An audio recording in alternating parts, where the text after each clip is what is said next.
রাঙ্গামাটির কাপ্তাই হ্রদের বাজারে উঠেছে গ্রীষ্মকালীন ফল। এসব ফল সংগ্রহ করতে দেশের বিভিন্ন এলাকার পাইকাররা যাচ্ছেন সেখানে, তবে চাষি ও স্থানীয় বিক্রেতারা হতাশ ভালো দাম না পাওয়ায়।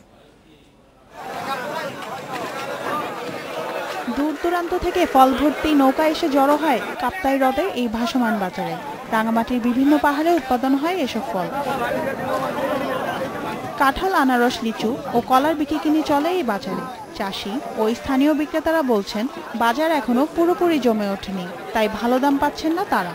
15 থেকে 20 টাকা কাঁঠাল, 7 থেকে 8 টাকা আনারস আর 100 লিচু বিক্রি হচ্ছে 50 থেকে 60 টাকায়।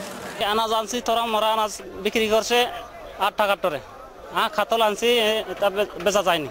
এখন মালের দর নাই, 40 টাকা 50 টাকা হলে তো বিহারে তো ননে যাতা জানে আগে খরা বেতি মাল দর দিব ন দিব না। তবে পাইকাররা বলছেন, অতিরিক্ত পরিবহন খরচ ও পথে চাঁদাবাজির কারণে বেশি দামে ফল কেনার সুযোগ নেই তাদের। যার যার ইচ্ছা, এখানে কোনো মিলের কোনো লোক নাই। চাঁদপুর থেকে আইতেছে, কুমিল্লার থেকে আইতেছে, নোয়াখালী থেকে আইতেছে, যে জানতে পারে এদিক দই মাল লই যেতেছে। ফরেস্টের দল লাগে, বিডিবি টেয়াদল লাগে, এনে টেনাসোরের টেয়াদল লাগে, একটা মালের 10টা 15 টাকা করে খরচ হয়ে যায় জায়গা। কৃষি কর্মকর্তারা বলছেন, কদিন পরেই চাহিদা বাড়তে পারে ফলে, তখন দাম কিছুটা বাড়ার সুযোগ রয়েছে।